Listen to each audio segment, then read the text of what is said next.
नमस्ते बच्चों, आप सभी का स्वागत है। आज हम पाठ 8 कोशिका विज्ञान एवं जैव प्रौद्योगिकी इसे कंटिन्यू करेंगे। आज हमारा टॉपिक है कृषि विकास के महत्वपूर्ण सोपान। एक ये महत्वपूर्ण प्रश्न है, इस पर आपको या तो टिप्पणी भी पूछी जाती है या केवल ऐसे ही छोटा प्रश्न भी पूछा जाता है।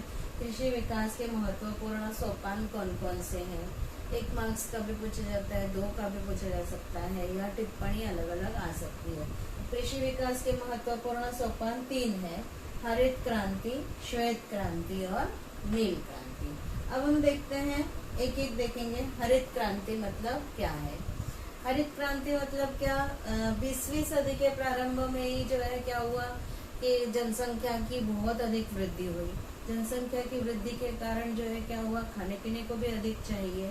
तो इस समय जो है, जो विकसनशील देश है या अविकसित जो देश है, ये इसके चपेट में आए और जो है लोगों को खाने को जो है उत्तम प्रकार से नहीं मिलता था। तो अब जनसंख्या की वृद्धि है तो अन्न धान्य की मात्रा भी बढ़ाना आवश्यक है।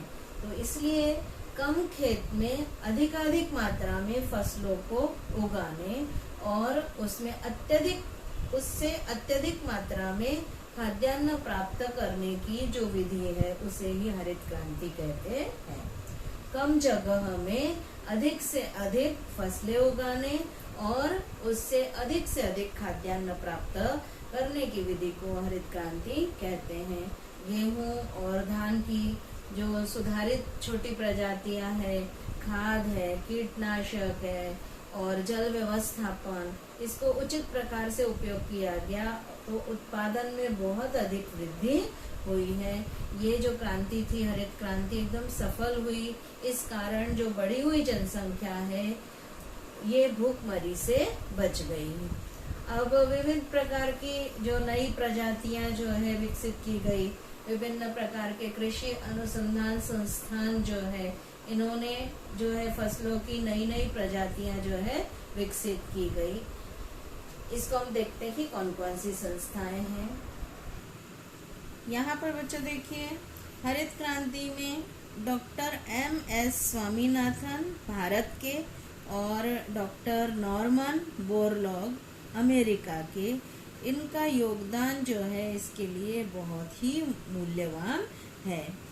इन्होंने हरित क्रांति में अपना योगदान दिया है। इनके फोटो आपको दिखाए गए हैं। विभिन्न फसलों की नई प्रजातियां संशोधन के माध्यम से निर्माण करने के लिए पूरे देश में अलग अलग संशोधन संस्थाएं, प्रयोगशालाएं कार्यरत है। भारतीय कृषि संशोधन संस्थान, दिल्ली IARI, नींबू वर्गीय फलों के राष्ट्रीय संशोधन केंद्र और उनकी विभिन्न शाखाएं, भारतीय विज्ञान संस्था IIS, राष्ट्रीय अनार संशोधन संस्था, सोलापुर के अनेक संस्थाओं का इसमें समावेश है। इसके बाद बच्चों दूसरी आती है क्रांति, श्वेत क्रांति। दूध उत्पादन में भारत का कुछ भाग सधन था, लेकिन उनसे मिलने वाले जो उत्पाद थे सभी जगहों पर उपयोग में लाने के लिए पर्याप्त नहीं थे। सहकार एवं जैव तकनीकी के माध्यम से दुग्धोत्पादन, यह केवल जोड़ व्यवसाय ही नहीं परंतु एक स्वतंत्र व्यवसाय हो सकता है। ये डॉक्टर वर्गीस कुरियन ने दिखा दिया। श्वेत क्रांति के जनक कौन माने जाते हैं? डॉक्टर वर्गीस कुरियन। ये भी प्रश्न पूछा जाता है, श्वेत क्रांति के जनक कौन है? डॉक्टर वर्गीस कुरियन है। सहकारिता और जैव प्रौद्योगिकी के माध्यम से होने वाला दुग्ध उत्पादन ही श्वेत क्रांति है। गुजरात में स्थित आणंद के सहकारी दुग्ध उत्पादन आंदोलन को डॉक्टर वर्गीस कुरियन ने एक नई ऊंचाई तक पहुंचाया। अब उनके द्वारा स्थापित की गई अमूल नामक संस्था विश्व भर में प्रसिद्ध हो चुकी है। दुग्ध व्यवसाय में स्वपूर्णता, गुणवत्ता नियंत्रण, अन्य दुग्धजन्य पदार्थों का उत्पादन और उनका संभारण, परिरक्षण इन्होंने किया और नए प्रयोग भी जो है इसमें किए जाते हैं। जैव तकनीक का पर्याप्त उपयोग करके नए नए प्रयोग किए। आजकल विश्व भर के लोग फिर से हमारी देशी नस्लों को ही प्रमुखता क्यों दे रहे हैं, इसके ऊपर आप विचार कीजिए। ये श्वेत क्रांति जो है ये भी बहुत सफल हुई। गुजरात राज्य के आनंद सहकारी दुग्ध उत्पादन के इस आंदोलन को कौन से वैज्ञानिक ने ऊंचाई तक पहुंचाया? डॉक्टर वर्गीस कुरियन ने। अब तीसरा आता है बच्चों नील क्रांति। नील क्रांति अर्थात पानी का उपयोग करके उपयोगी सजीवों का निर्माण करना है। नील क्रांति का अर्थ क्या है? जो जलचर सजीवों की खेती है, अर्थात उनका संवर्धन करके मत्स्य उत्पादन बढ़ाना है, मछलियों का उत्पादन बढ़ाना है।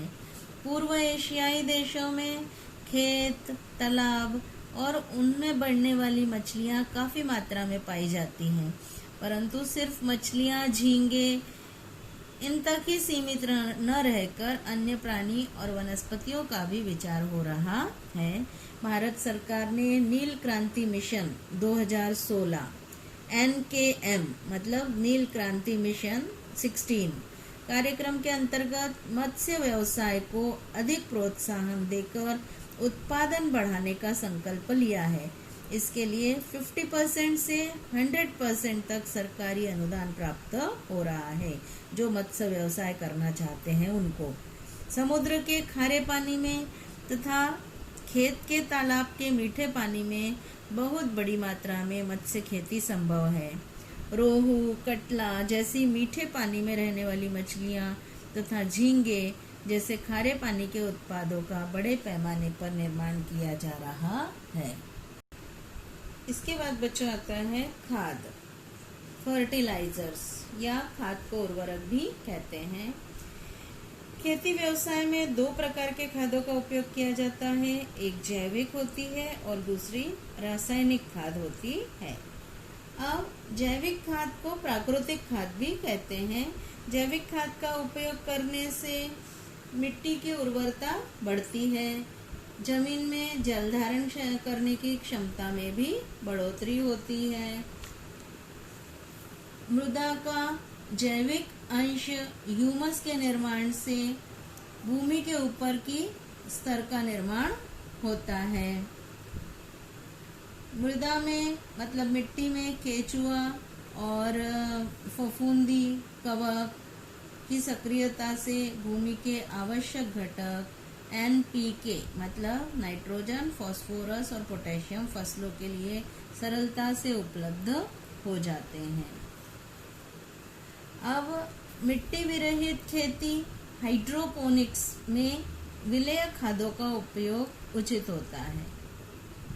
मतलब मिट्टी के बिना भी खेती की जाती है जिसको हाइड्रोपोनिक्स कहते हैं। इसमें विलेय खादों का उपयोग उचित होता है, लेकिन अगर रासायनिक खाद है, जैसे देखिए यहाँ पर चित्र दिखाया है यूरिया, ये रासायनिक खाद है। रासायनिक खादों का अति निर्बंध उपयोग किया जाता है, मतलब अत्यधिक उपयोग जब किया जाता है तो मिट्टी की उर्वरता में कमी आती है, मतलब मिट्टी अनुपजाऊ भी बन जाती है। मिट्टी के जीवाणु, पालतू जानवर मानव के लिए विषैले द्रव्य है, पर्यावरण को ये प्रदूषित करते हैं। इससे मुख्यतः भूमि अनुपजाऊ होती है। इसके बाद आता है बच्चों कीटनाशक। वनस्पतियों की फसलों की रोग प्रतिकारक क्षमता रोगों के प्रभाव को नष्ट कर सकती है, पर कीटनाशकों के उपयोग पर कोई भी प्रतिबंध नहीं होता है। मेंढक, कीट, पक्षी ये किसानों के मित्र कीटों की संख्या पर नियंत्रण रखते हैं। फिर भी फसलों के उत्पादन में वृद्धि के लिए कीटनाशकों का उपयोग बड़ी मात्रा में किया जाता है। कीटनाशक वास्तव में एक प्रकार का जहर है। यह जहर पानी और खाद्यान्न के द्वारा भोजन जाल में फैलता है।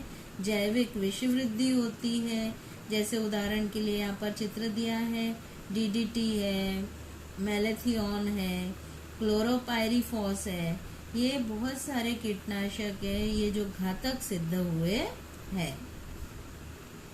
इसके बाद बच्चों आता है जैविक खेती, ऑर्गेनिक फार्मिंग। आजकल जैविक खेती और जैविक उत्पाद जैसे मानो पासवर्ड ही बन गया है। बहुत से स्थानों पर ये जैविक उत्पाद उपलब्ध हो रहे हैं और उनकी मांग भी दिन प्रतिदिन बढ़ती जा रही है।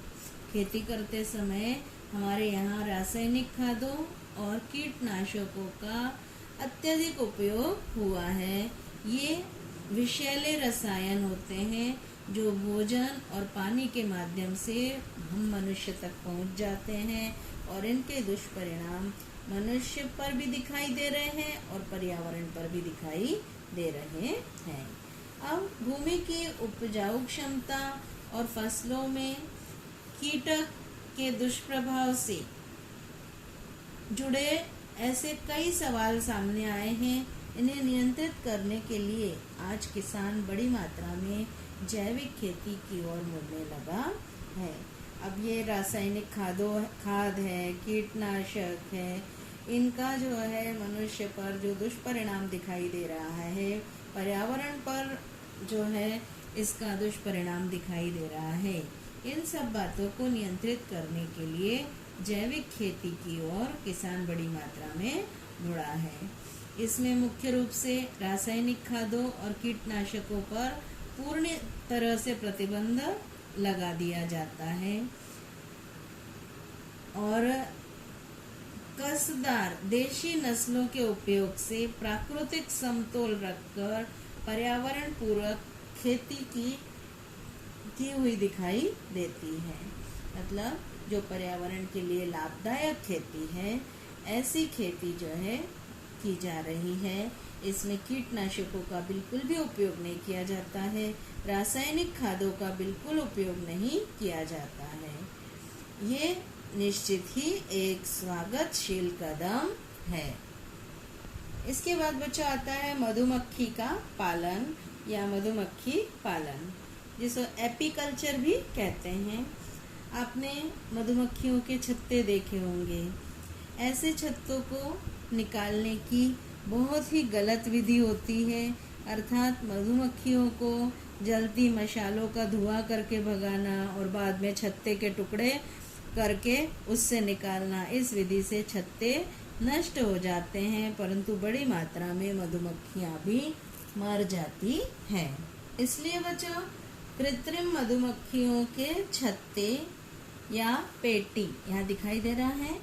कृत्रिम मधुमक्खियों के छत्ते या पेटी का उपयोग किया जाता है, जिससे मधु मतलब शहद निकालना सरल हो जाता है। इससे छत्ते और मधुमक्खियों का नुकसान नहीं होता है। छत्ते भी नहीं तोड़ने पड़ते हैं और मधुमक्खियां भी मरती नहीं हैं। इसके बाद बच्चा आता है औषधि वनस्पतियों का रोपण या औषधि वनस्पतियों की खेती। आयुर्वेद में जो प्राकृतिक संसाधन है, इनका उपयोग करके रोग का उपचार करने का प्रयास किया जाता है। प्राचीन काल में औषधि वनस्पतियों को जंगल से इकट्ठा किया जाता था। अब जंगलों की कटाई होने के कारण महत्वपूर्ण औषधि वनस्पतियां दुर्लभ होती जा रही हैं। ऐसी वनस्पतियों की खेती अब बड़े पैमाने पर की जा रही है। मतलब इसीलिए जो है औषधि वनस्पतियों की अब क्या की जाती है, खेती की जाती है। प्राकृतिक आयुर्वेद में जो बताई गई औषधियां हैं, वनस्पतियां हैं, सब पहले क्या की जाती थी, जंगलों से इकट्ठी की जाती थी। अब जंगलों की संख्या ही घटने लगी है। इससे क्या हो गया है, औषधि वनस्पतियां दुर्लभ हो गई है। अब इसीलिए महत्वपूर्ण औषधि वनस्पतियों का रोपण किया जाता है। जैसे यहाँ पर दिखाया है, देखो अड़ुलसा है, अड़ुलसा जो है, और नीम की है, नीम है, नीम के कड़ुलिंब मतलब नीम, कड़वा नीम जो होता है। अड़ुलसा में की पत्तियों में पाया जाने वाला जो वैसिसिन ये तेल द्रव्य होता है और इसका उपयोग, अड़ुलसा का उपयोग खांसी के लिए किया जाता है। ऐसे ही बहुत सारी वनस्पतियां हैं। आपके परिसर में भी कौन कौन सी वनस्पतियां हैं या आपको कौन सी वनस्पतियां मालूम है, इसके बारे में भी आप जानकारी प्राप्त कीजिए। इसके बाद बच्चों आता है फल प्रक्रिया उद्योग। फलों से निर्मित कई प्रकार के उत्पाद जो है हम दैनिक जीवन में उपयोग में ला रहे हैं, जैसे चॉकलेट है, शरबत है, जैम, जेली, ये बहुत सारे स्वादिष्ट पदार्थों का उपयोग सभी करते हैं, परंतु यह अब संभव है फलों पर प्रक्रिया करके, मतलब प्राकृतिक जो फल है इन पर प्रक्रिया करके भी अब इन पदार्थों को निर्मित करना संभव है। फल वैसे तो नाशवान खेती उत्पाद है कि मतलब ज़्यादा समय तक वो टिकते नहीं हैं, साल भर तक इन फलों का उपयोग हो, ऐसी विभिन्न प्रक्रियाओं की आवश्यकता होती है। शीत गृहों जैसी सुविधाओं से लेकर सुखाना, फिर नमक लगा के रखना, शक्कर मिलाना या हवा बंद करके रखना, ऐसी अलग अलग प्रक्रियाएं करके फल टिकाने के लिए उपयोग में लाई जाती है। जैसे देखिए यहाँ पर चित्र में दिखाया गया है कि आम पर प्रक्रिया करके जो है आम की जो है क्या बना ली जाती है, चॉकलेट भी तैयार कर ली जाती है, जिसको जो है आप आसानी, आम पोड़ी बना ली जाती है सुखाकर, आम का रस निकालकर उसमें शक्कर मिलाकर इसको पका लिया जाता है और फिर पकाकर उसको सुखाकर रख दिया जाता है, तो जो साल भर जो है इसका उपयोग किया जा सकता है। यहाँ बच्चों आज आपका 8वां पाठ कंप्लीट होता है। इसको आप तैयार कीजिए, प्रश्नोत्तर तैयार कीजिए। आज इतना ही, धन्यवाद।